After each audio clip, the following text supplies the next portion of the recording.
What's going on, Falcons fans? Logan here. Before we begin, I do have to let you know that I'm actually recording this at 4:30 in the morning, so I do have to be a little bit quieter for this video. Anyway, we just got the news that the NFL is actually going to cancel the 2020 preseason. Yeah, the NFL is canceling the 2020 preseason. And it kind of makes you think, is there even going to be an NFL season? Because the preseason just got canceled. I wouldn't even be surprised if they reduced the regular season from 16 games to like 12. I would not be surprised if they reduced the games. And, I mean, is there even going to be a football season in general? You got college football. Some of the conferences are going to play only conference teams. Like the Big Ten is going to do that. I think the Pac-12 is going to do that. I know the state of Texas is canceling high school football. So is there going to be any NFL, any college, any high school, any freaking middle school football? I don't even know at this point. But if there is an NFL season this year, I feel one thing is for certain. You're not going to see any fans in the stadium. You're not. First off, a lot of the teams are trying to limit the fan attendance. And I just feel like basically that's no fans in the stadium. And then also, I don't think anyone's actually going to want to go out there and get sick. Because believe it or not, we're still in quarantine, even if it doesn't feel like it. I think the NFL should just say, screw it, let's just have no fans in the stadium. And I think that's just the smart thing to do anyway, since we're in the quarantine 2020 weird thing going on. So will this no fan attendance affect the Falcons' Super Bowl chances in 2020? Yes and no. And I have two yeses. One yes affects them negatively, one yes affects them positively, and then the no we'll get to in a second. But let's talk about the yes that is a little negative for the Atlanta Falcons in 2020. It's pretty simple. If you have no fans in the stadium, that's pretty bad. Like, home field advantage is a real thing. Like, you gotta ask the Packers and the Patriots and the Cowboys.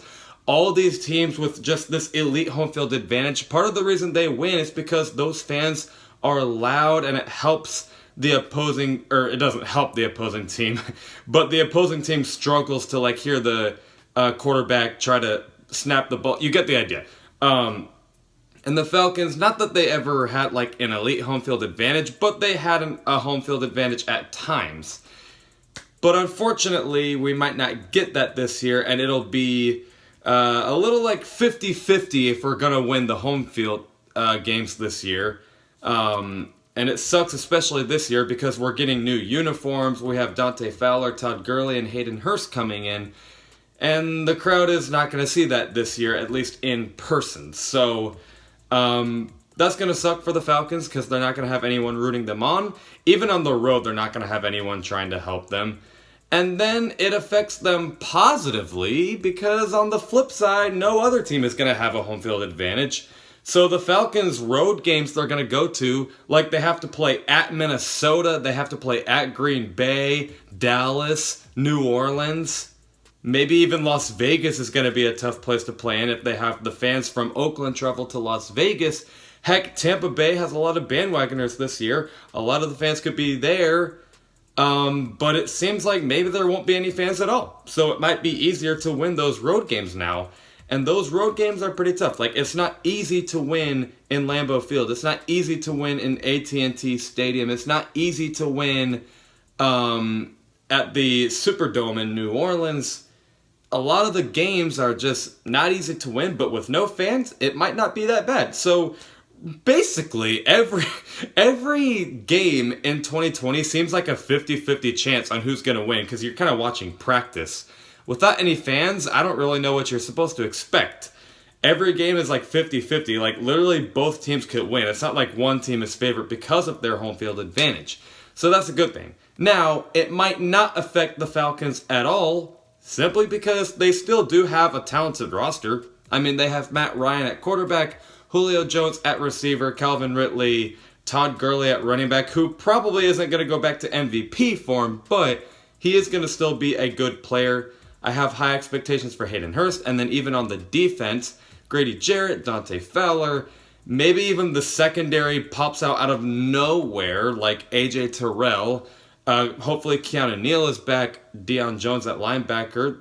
And I actually still do believe in Foye Oluokun.